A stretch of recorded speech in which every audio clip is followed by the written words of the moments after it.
Microplastic কি ব্যাপারে আমাদেরকে সচেতন হতে হবে। মাইক্রোপ্লাস্টিক নিয়ে আজকাল আমরা সবাই আতঙ্কিত। চলুন একটু কথা বলি মাইক্রোপ্লাস্টিক নিয়ে। মাইক্রোপ্লাস্টিক আসলে কি? মাইক্রোপ্লাস্টিক হচ্ছে প্লাস্টিকের ছোট ছোট কণা। 5 মিলিমিটারের নিচে যে কণাগুলো থাকে প্লাস্টিকের, সেগুলোকে আসলে মাইক্রোপ্লাস্টিক বলা হয়। মাইক্রোপ্লাস্টিক কোথায় থাকে? মাইক্রোপ্লাস্টিক বাতাসে, মাটিতে, পানিতে, বিভিন্ন পশু পাখির শরীরে, ফুডে, এমনকি হিউম্যান বডিতেও মাইক্রোপ্লাস্টিক থাকে। মাইক্রোপ্লাস্টিকের সোর্স কি?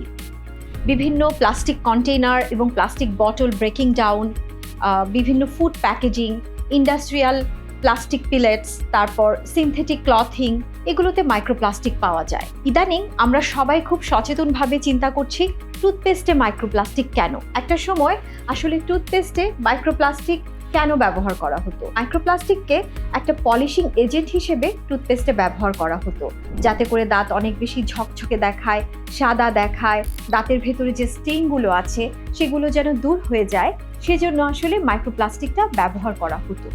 কিন্তু মাইক্রোপ্লাস্টিক ব্যবহারে এখন সব দেশ, বিশেষ করে উন্নত বিশ্ব, কড়া রেস্ট্রিকশন দিয়ে দিয়েছে যে টুথপেস্টে কোনো মাইক্রোপ্লাস্টিক ইউজ করা যাবে না। তারপরেও ইদানিং বিভিন্ন পেস্টে আসলে মাইক্রোপ্লাস্টিক পাওয়া যাচ্ছে। এটা নিয়ে আমরা কি করতে পারি? মাইক্রোপ্লাস্টিক নিয়ে কতগুলো ছোট ছোট ইনফরমেশন আপনাদের জন্য।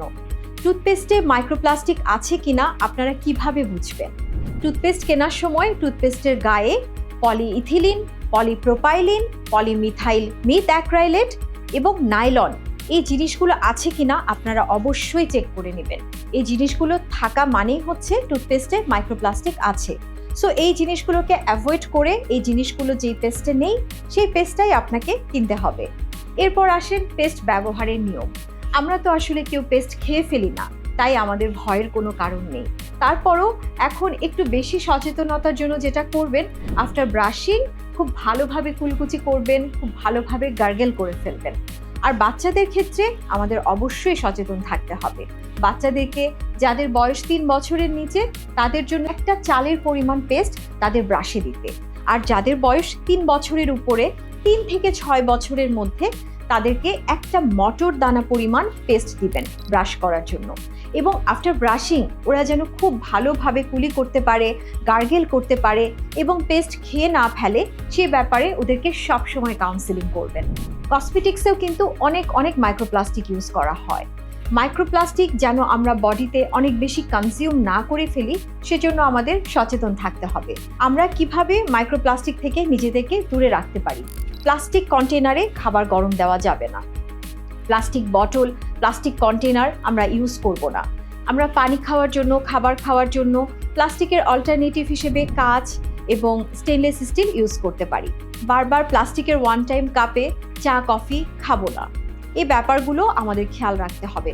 সিনথেটিক ক্লথিংয়ে মাইক্রোপ্লাস্টিক থাকে, সেজন্য সিনথেটিক ক্লথিং বারবার ওয়াশ করা যাবে না। ইনডোরে অনেক বেশি এয়ারে মাইক্রোপ্লাস্টিক থাকতে পারে, সেজন্য ইনডোর ডাস্ট খুব ভালোভাবে আমরা ভ্যাকিউম ক্লিনিং করব। সব কথা শেষে এটা বলতে চাই, মাইক্রোপ্লাস্টিক আমাদের বডির জন্য আসলে কতটুকু ক্ষতিকর এটা এখনো রিসার্চের মধ্যে আছে। আমরা আতঙ্কিত হয়ে যেন না পড়ি মাইক্রোপ্লাস্টিক থেকে ক্যান্সার হতে পারে। এটা এখনো কোনোভাবেই প্রমাণিত হয়নি মাইক্রোপ্লাস্টিক ক্যান্সার তৈরি করতে পারে, অথবা মাইক্রোপ্লাস্টিক থেকে অনেক বেশি ইনফ্ল্যামেশন অথবা সেল ড্যামেজ হতে পারে, এটা এখনো প্রমাণিত না। কিন্তু সতর্ক থাকা আমাদের প্রত্যেকের উচিত।